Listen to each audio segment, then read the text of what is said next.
You ever get a bad haircut and still tip the barber? Ain't that some shit? But that's just what you do. If the cut's $16, you slide him a 20 and tell him to keep the change. That's just how my dad raised me.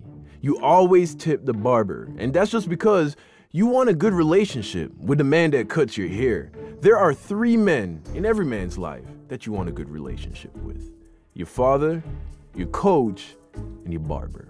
Because all 3 of these niggas have the power to make your life miserable.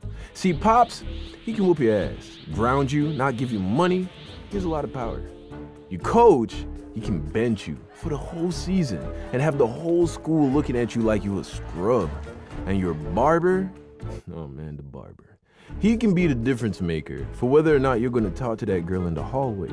Because that's all it takes.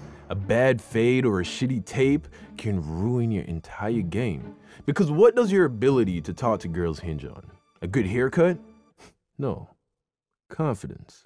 And nothing ruins a man's confidence like a pushed back hairline. Especially when that shit starts to grow back. You ever wear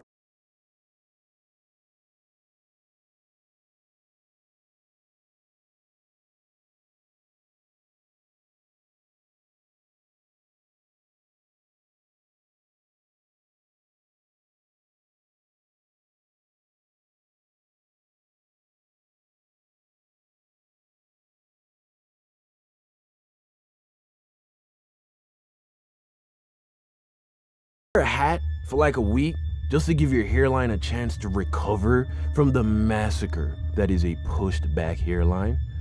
Because I know I have. And that's why I don't go to barbershops. That's right, I've been cutting my own hair since I was 16 years old. Taught myself using YouTube. Shout out to 360 Jeezy. I have saved thousands of dollars on haircuts. But the crazy thing is, I don't even do it for the money anymore. I do it because I don't trust new barbers. When I started cutting my own hair, I had a good barber. I was just broke. And a good haircut can run you like, what, $20? So I said, forget this, I'm gonna learn to cut my own hair. And of course, I fucked up my hair a few times, but you know what? Let me do it, okay? I'm not gonna pay you $20 to mess me up. Nah, I can do that by myself. And of course, like everything else, practice makes perfect. Now, I'm still not that nice. Like, I can't get my hair looking like this, especially when you only have a chance to practice like once a week. But now, I'm good enough to the point where I get compliments on my haircuts, which is good enough for me. So, I got a little money now, you know, 1.5 milli, like and subscribe, you feel me? Y'all trying to see my new car? Ooh, your boy got the Porsche truck. Just kidding. That's my car over there. But you want to know how you really got a little cash in your pocket is when you got rich white neighbors. But I still cut my own hair to this day, not because of the money, but because I moved. The last good barber that I could trust was in Broward, Florida. Now I live in Austin, Texas, which is very white. It's white barbers cutting white dudes' hair, and that's a risk I'm not willing to take. And I know there are good white barbers out there, but good white barbers are like white girls with fat asses. They're hard to come by and even harder to book an appointment with. You're competing with too many niggas. Now, good black barbers are like black girls with fat asses. Lie though, because I don't like cutting my hair. I cut my hair once a week for the same reason I get my car washed once a week.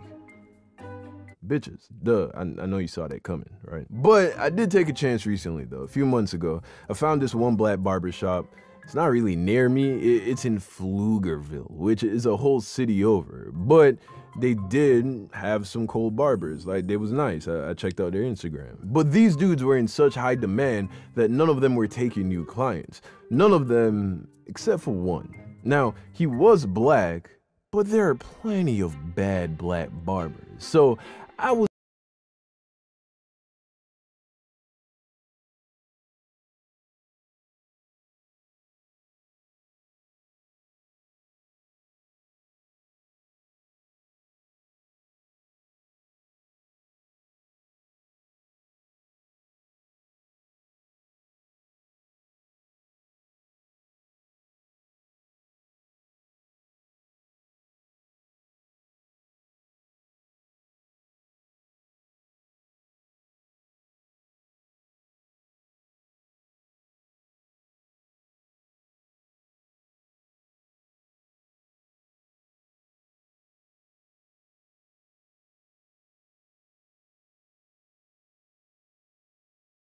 was still hesitant when he said he was down to cut me on the spot, no appointment.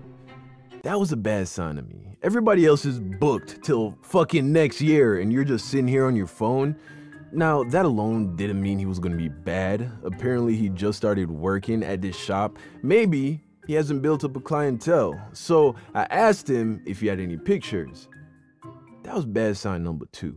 Not because the haircuts look bad in the pictures, but because I couldn't tell if the haircuts were good. And that's because he had a shitty Android phone. Now, there's nothing wrong with having a phone like that. I've had several. But I've never, ever met a good barber with a shitty camera phone. They just don't go together. But I'd already driven like 45 minutes just to get there, and I had a date that night. So I said, fuck it. I sit in his chair, and he starts to cut my hair, which he only had to do the sides and line me up.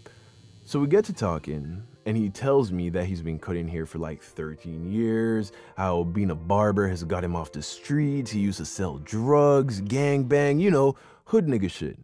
Which, I gotta say, made me feel so much more comfortable. Something about you being from the hood makes me more confident in your barbering skills. So I start to relax. I was like, maybe I've done it.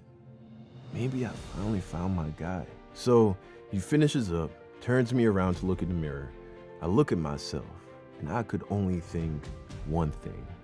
This guy should go back to selling drugs. Fuck my whole shit up, nigga. I had to wear a beanie on the date.